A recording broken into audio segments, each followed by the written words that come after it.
we go out in nature, and no wonder we feel better. God created that nature for us to enjoy.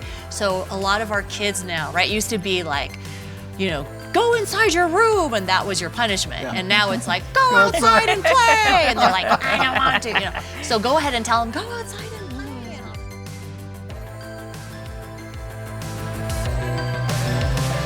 Well, thank you for joining us for this Radiant Family Moment. Carmel and I are so thrilled to have you join us. And on behalf of Pastor Todd and Kelly, thank you for allowing us to partner with you as you grow passionate followers of Jesus that will impact our world.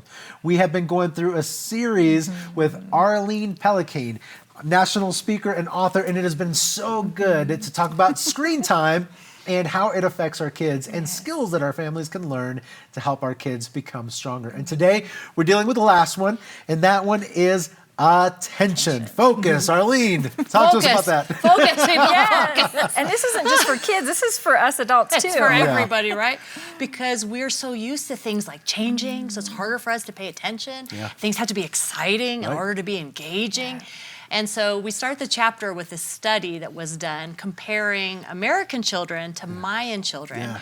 So they took these kids from California and then kids from Guatemala, and they put them through this experiment where they would take two children, and one child had a toy that they were supposed to assemble, being taught to assemble, and the other child was just sitting still and was told, in a moment, you know, we'll give you something to do too. So they were doing this test to see how long could these children do these tasks, and how long could the waiting child just sit there and wait until it was their turn, you know, to do something. Yeah. So for the Mayan children, 2/3 of the time, no problem. They just sat there. They could sit for a super long time. Right. And the other person who's not assembling the toy can just sit there and just wait and watch. But when they put the American kids in, you can imagine the kid that didn't get something, right? The other kid got a toy to assemble, but the other kid's just sitting at the desk with nothing to do. And those kids, American kids, right? They tuned out, they swiggled, they got up, they ran around. And so those kids could not pay attention at all. And it was really a stark contrast between the Mayan kids, who were used to doing things with their families. They were used to working on the farm. They're used to doing slower paced activities and following directions. Whereas the American kids, what are we used to? We're used to being amused and given something. You know, you don't hand somebody else something and me nothing. You gotta hand me something too. So those kids really had a much harder time paying attention. One of the things that I thought was great in that description was that those Mayan kids were autonomous. They didn't have helicopter parents. Yes. They were given some room to breathe, which meant that they then chose to pay attention, as opposed to being told, now you look at me right now and pay attention, like we often do as parents. It was a little bit different. They made the choice. It was their choice, their responsibility, and then they did it for themselves. Yeah. It was amazing because you talked about how they were taught at an early age to do chores, to be a part of the family, and they had responsibility even at a young age. And I think for us, we don't expect much from our kids. We think, oh, they're just little, but they can't. I went on a missions trip many years ago to Thailand, and they had over 1,000 children come assembled in, and we were all up on stage waiting for them, and they came in row by row quietly. I mean, it wasn't like somebody was with the whip behind them. They came in quietly, and they sat so tightly all together, and the whole place was packed out, and they just sat there, and we were all amazed at how is this possible? Like, you know, did they give them something to make them be like that? But it's what we have done to our own children with screens that's caused our kids to react and to move, and, you know, maybe even ADHD that we've talked about as well. Can you imagine a principal having 1,000 kids quietly line up, and they'd be like, what are you doing at this school? And just realizing, my goodness, if we would decrease the screen time and just have kids do normal activities and not be so amped up all the time, that they could follow simpler directions and do them. I like what was said in the book about screens changing, that it doesn't mirror real life, and it can cause this lack of attention because a screen changes in just a few seconds. You know, I know when we talk about kids ministry, we try to encourage our leaders to keep their kids' attention and recognize that screens change at a minimum of 3 seconds at a time.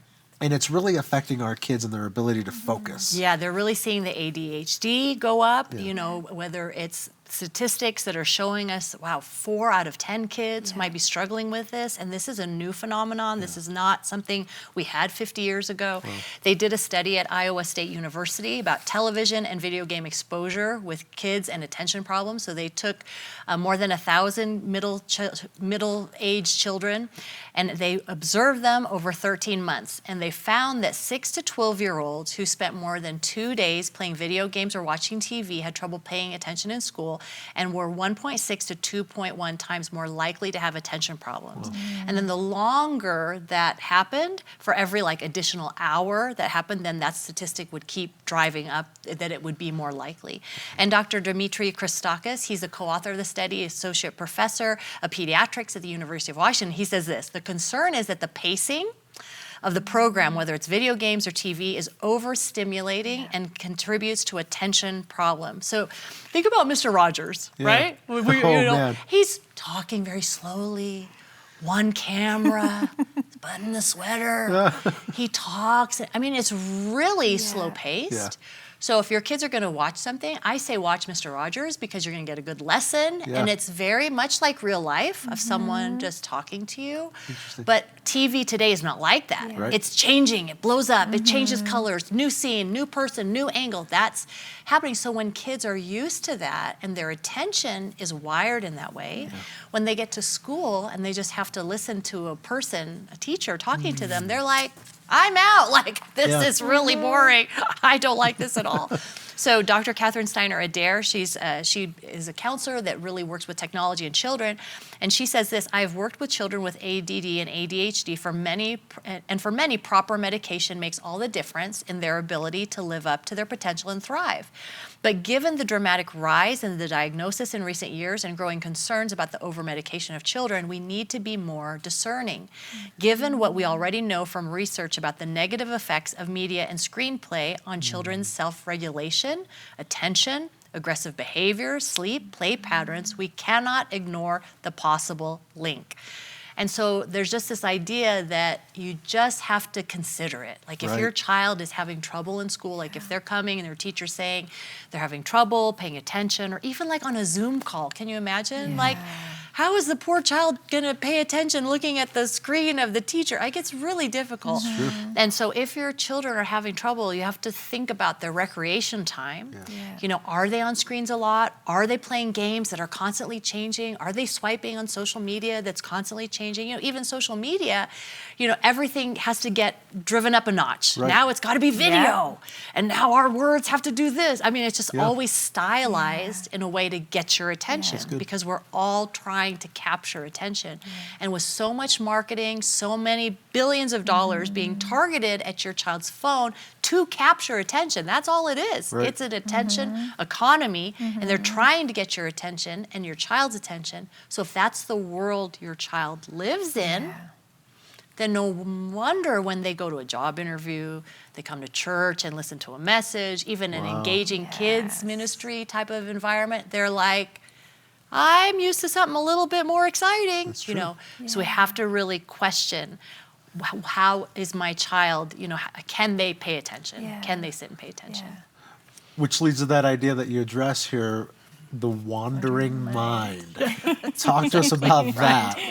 And Matt Killingsworth over at Harvard, he did this study of what people are thinking about, asking them questions like, what are you thinking about, et cetera. And he found that 46% of us, when we're in a moment, we're thinking about something else.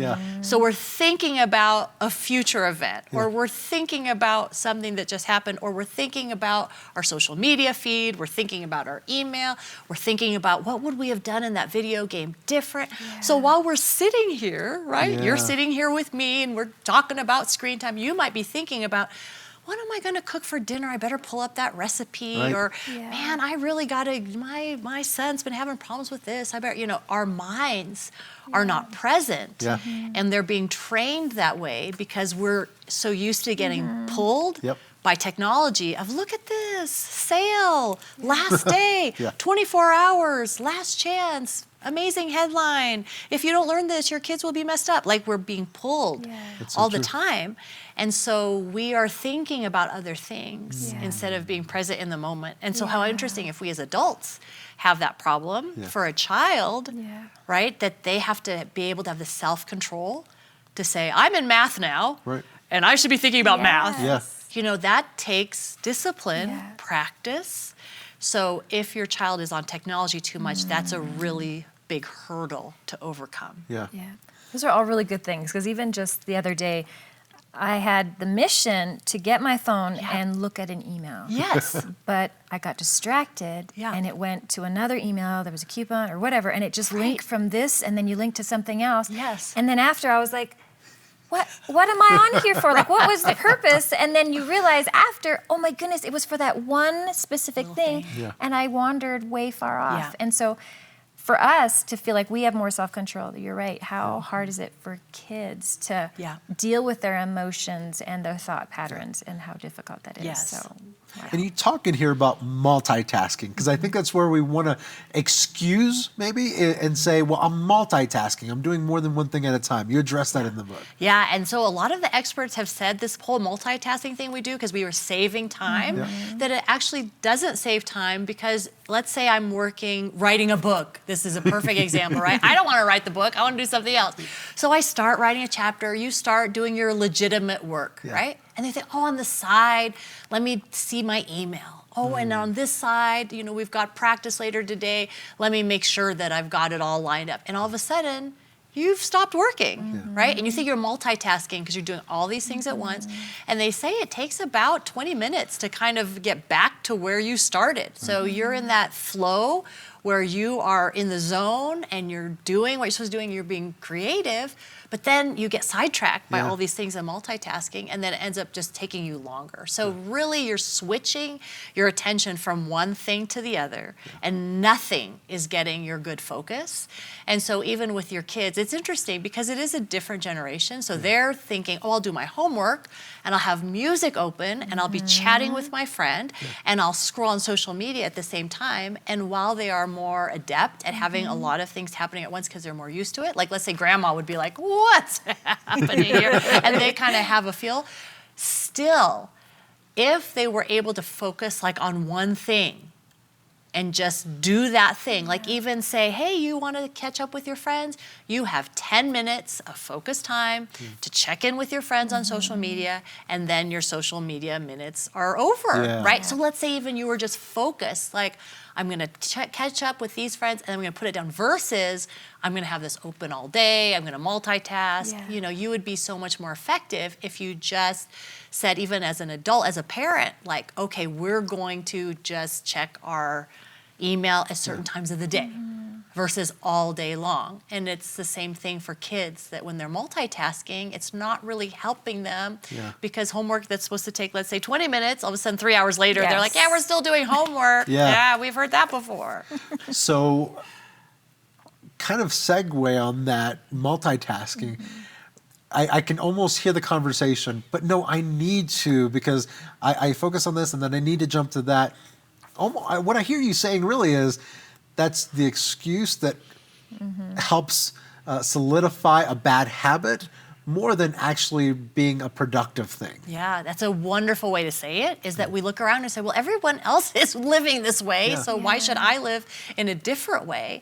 And truly, I think it is a self-control issue, like an attention, being able to take your attention and concentrate, focus on one thing. And maybe your child can have music on in the background, and that's okay. But if it's music videos, then of course, what do? We watch. Like, we want to see, like, what does that look like? So just streaming music that does not have a video component, and they want to listen to music and they want to do their homework, I think that's something that's okay. But when they're really distracted, then, I mean, no matter how adept you are, you're not going to be as productive. And it is what we tell ourselves to make ourselves feel like it's okay. So basically what you're saying too is that it starts with us as parents and setting that example and setting that standard in our home of boundaries and limits. And and doing it in a healthy way. And you know what? It used to be that things just had one thing it could do, like a record player. It just plays a record, right? And that was kind of good because everything had its place. But now, since the phone, the iPad, the device, your flat screen, it does everything. So you always feel like, oh, I could always have all these things happening all at once, but your brain really needs that calm, quiet, That's good. downtime. Like your brain literally, in order to absorb what it's learned, it just needs quiet. And then it kind of processes what happened in the day. It puts it in little memory banks and it lets you remember things and it files everything away for you. But if you're constantly going, there's no filing happening. And you wonder, like, why is this not getting in my kid's brain? So it's just good. they're always go. And they can't process and just pay attention to one thing. So really reading is a very simple cure to our attention disease, because think of it, if you read online, and this is even print reading versus electronic reading. So if your e-reader just is a book, like that's all it has, then that could be okay. But if it's like, oh, it's an e-reader, but if you press this, it hyperlinks to that. And if you press this, it hyperlinks to that. A lot of times what they find in studies is the kids are that's not really helping them that much, because they're still going out to doing all these different things. Because when you read, even a paper book is best, because there's nothing else to do. Nothing else to do. Like you have to read Charlotte's Web. Like there's nothing A text isn't coming else in. there. So really having your children, if you're having trouble with attention, a wonderful strengthening is, here is Charlotte's Web, and please read this book and tell me what you think of it. That's you good. know. And so reading is going to be really good. Print is always going to be best because there are no distractions. Because you can get kind of lost in it. You actually, through tests, they show you remember more from print. And then you also have a feel for like, oh, I'm halfway through the book. That's true. You know, oh, I remember, you know how you remember something, you know, oh, it was on the top left-hand corner, and you go back in the book and you look for it. When you do things on an e-reader or online, you don't have those kinds of references for memory.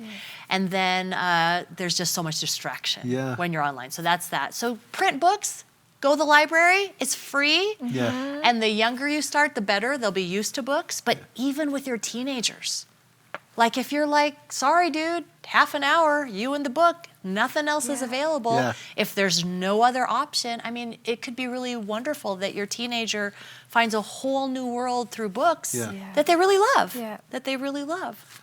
I like that. It's a great tool to get our kids' attention back, their focus. You also talk about other attention boosters, like getting your kids to play or having them outside or sleeping. Exactly. You know, there was a funny study.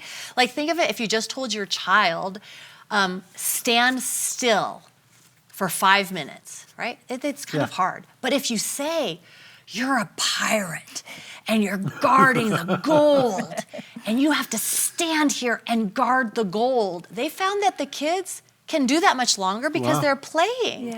So how interesting that play, when they're playing together without any screens, it helps them to pay attention to different things because they're playing store.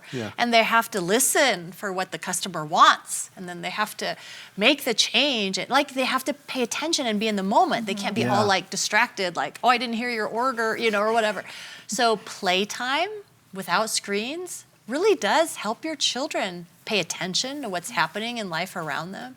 Getting outdoors, you know, it's so rejuvenating to be outdoors. That's why people love going camping and getting outside. And they'll take kids who are really addicted to technology, and these restart centers are in these beautiful wooded places, you know, where they can be outdoors. And it makes sense because God says that the heavens declare my glory, you know, and the trees praise him. And these are all of things that God created. So when we're depleted, we go out in nature, and no wonder we feel better. God created that nature for us to enjoy. So a lot of our kids now, right, used to be like, you know, go inside your room, and that was your punishment. And now it's like, go outside and play. And they're like, I don't want to, you know.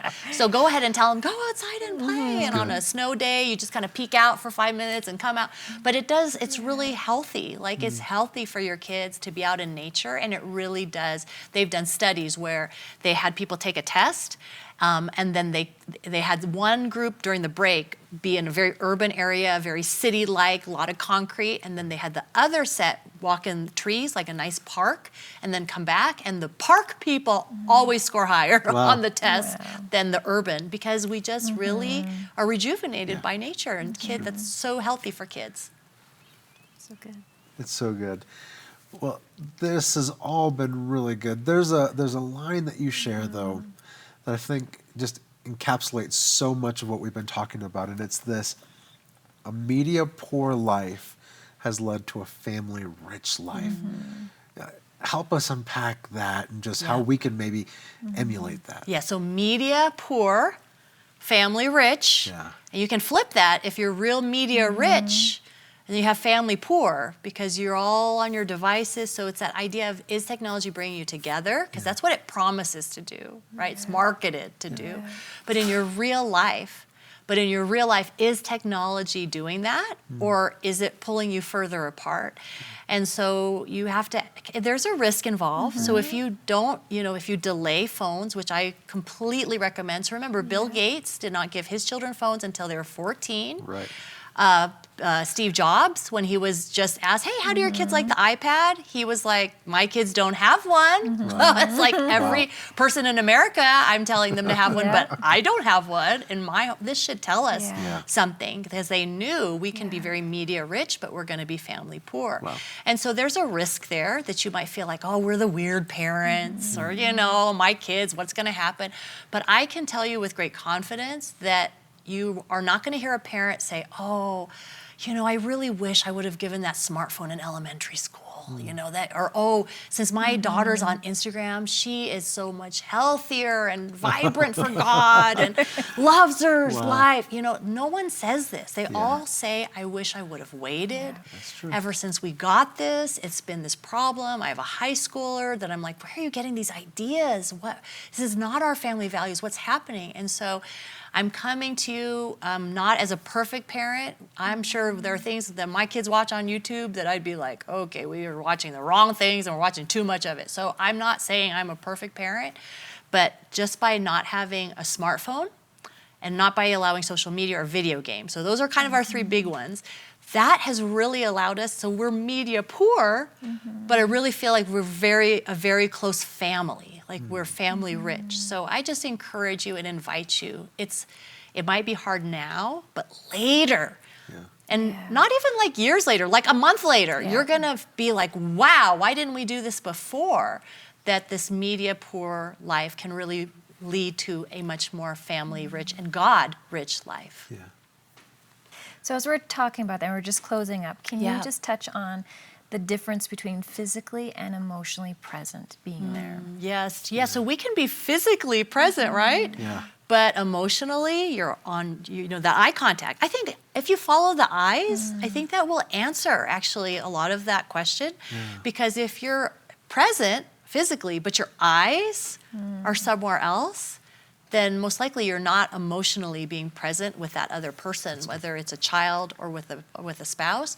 But if you're physically present and emotionally present with someone, your eyes are looking at them. You're talking with them. And we're not saying you have to like stare at your child 24 hours a day. I'm here for you. I'm here for you. It's not, we're not trying to be weird. But when you're having dinner, like, you're emotionally present. You're looking at them. At bedtime, you're emotionally present. You're looking at them. Maybe 5 minutes that you're like, hey, come sit on the couch with me.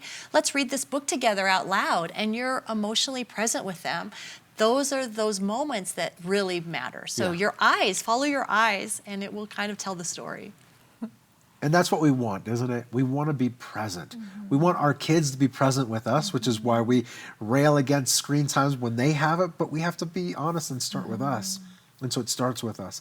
And we're just so thankful that you've joined us for this time as we've had our Radiant Family Moment and really unpacked, Arlene, this book. What happens when it comes to screens has been so, so good. And this isn't the last segment. We're going to take one more segment. We're going to go through some frequently asked questions and go into that a little bit. But thank you so much for joining us during this time. We appreciate it. And Arlene, we really appreciate you. Great to be here.